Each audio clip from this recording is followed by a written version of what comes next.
Middle ഈസ്റ്റിലെ രാഷ്ട്രീയ സാഹചര്യങ്ങൾ ഓരോ നിമിഷവും മാറിമറിഞ്ഞുകൊണ്ടിരിക്കെ ഇറാനുമായുള്ള സംഘർഷത്തിൽ തികച്ചും വ്യത്യസ്തവും തന്ത്രപരവുമായ ഒരു നിലപാടുമായി വൈറ്റ് ഹൌസ് രംഗത്തെത്തിയിരിക്കുകയാണ്.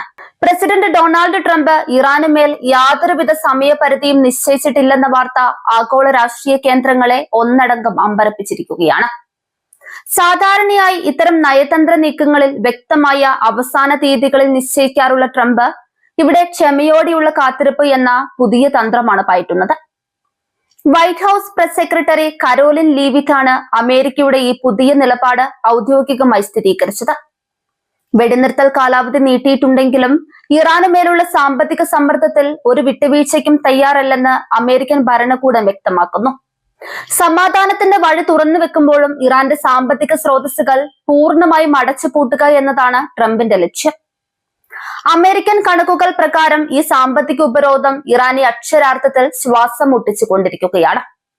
ഓരോ ദിവസവും ഏകദേശം 500 ദശലക്ഷം ഡോളറാണ് ഇറാന് നഷ്ടമാകുന്നത് എന്നാണ് വൈറ്റ് ഹൌസ് അവകാശപ്പെടുന്നത്. ഇറാന്റെ പ്രധാന വരുമാന മാർഗമായ എണ്ണ കയറ്റുമതി പകുതിയിലേറെ തടയാൻ കഴിഞ്ഞത് ട്രംപിന്റെ വിജയമായി അമേരിക്കൻ ഉദ്യോഗസ്ഥർ വിലയിരുത്തുന്നുണ്ട്. രാജ്യം സാമ്പത്തികമായി തകർച്ചയുടെ വക്കിലെത്തുമ്പോൾ ഇറാന് മുൻപിൽ കീഴടങ്ങുകയല്ലാതെ മറ്റു വഴികളില്ലെന്നാണ് വാഷിംഗ്ടൺ കരുതുന്നത്. സമയപരിധി നിശ്ചയിക്കാത്തതിലൂടെ ട്രംപ് ലക്ഷ്യമിടുന്നത് ഇറാന്റെ ഉള്ളിലെ ആഭ്യന്തര കലഹം മൂർച്ഛിപ്പിക്കാനാണ്. സാമ്പത്തിക പ്രതിസന്ധി രൂക്ഷമാകുമ്പോൾ ഇറാന്റെ ഭരണകൂടത്തിനുള്ളിൽ തന്നെ 2 തട്ടുകൾ രൂപപ്പെട്ടിരിക്കുകയാണ്.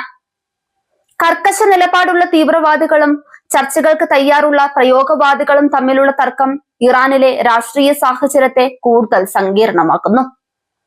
ഇറാന്റെ മറുപടിക്കായി ധൃതി കാണിക്കാതെ അവർ സ്വയം തകരുന്നതിനായി ട്രംപ് കാത്തിരിക്കുകയാണ്. ഈ തന്ത്രത്തിലൂടെ സൈനിക പോരാട്ടത്തെക്കാൾ ഉപരിയായി സാമ്പത്തിക തകർച്ച വഴി ശത്രുവിനെ കീഴടക്കാമെന്ന് ട്രംപ് വിശ്വസിക്കുന്നു. ഇതിനെ സ്ട്രാറ്റജിക് പേഷ്യൻസ് അഥവാ തന്ത്രപരമായ ക്ഷമ എന്നാണ് രാഷ്ട്രീയ നിരീക്ഷകർ വിശേഷിപ്പിക്കുന്നത്. ഇറാന്റെ ഭാഗത്തു നിന്ന് ഏത് നിമിഷവും ഉണ്ടാകാൻ സാധ്യതയുള്ള പ്രകോപനങ്ങളെ നേരിടാൻ നാവികസേന സദാ സജ്ജമാണ്. വെടിനിർത്തൽ നിലനിൽക്കുന്നുണ്ടെങ്കിലും ആയുധബലത്തിൽ അമേരിക്കയ്ക്ക് വ്യക്തമായ മേൽക്കൈയുണ്ടെന്ന് ട്രംപ് ആവർത്തിക്കുന്നു.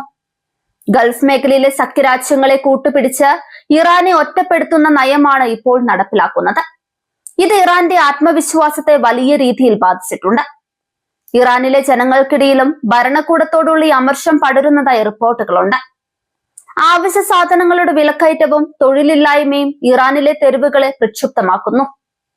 ഭരണകൂടം എപ്പോഴാണ് സമാധാന ചർച്ചകൾക്ക് തയ്യാറാവുക എന്ന് ലോകം ഉറ്റുനോക്കുമ്പോൾ ട്രംപ് തന്റെ കയ്യിലുള്ള ട്രംപ് കാർഡ് കൃത്യമായി ഉപയോഗിക്കുന്നു. സാമ്പത്തികമായി തകർന്ന ഒരു രാജ്യത്തിന് അധികകാലം പിടിച്ചു നിൽക്കാൻ കഴിയില്ലെന്ന് അദ്ദേഹത്തിന് അറിയാം. നയതന്ത്ര ചർച്ചകളിൽ താൻ തന്നെയാണ് കരുത്തനെന്ന് ട്രംപ് ഈ നീക്കത്തിലൂടെ ഒരിക്കൽ കൂടി തെളിയിക്കുന്നു. സമയപരിധി നിശ്ചയിക്കാതെ ശത്രുവിനെ നിരന്തരം പിരിമുറുക്കത്തിലാക്കുന്ന രീതി ട്രംപിന്റെ ബിസിനസ് ബുദ്ധിയിൽ നിന്ന് ഉടലെടുത്തതാണ്. ഇറാനിൽ ഓരോ തവണയും സമയം ചോദിക്കുമ്പോഴും അത് നീട്ടിക്കൊടുക്കുന്നതിലൂടെ അവരെ കൂടുതൽ സമ്മർദ്ദത്തിലാക്കാനാണ് അദ്ദേഹം ശ്രമിക്കുന്നത്. ഈ സ്റ്റണ്ണർ പ്രഖ്യാപനം ഇറാന്റെ കണക്കുകൂട്ടലുകൾ തെറ്റിച്ചിരിക്കുകയാണ്.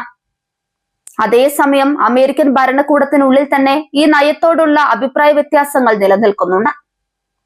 സമയപരിധി ഇല്ലാത്തത് ഇറാനെ കൂടുതൽ അപകടകാരികളാക്കുമെന്ന് ചിലർ ഭയപ്പെടുന്നു.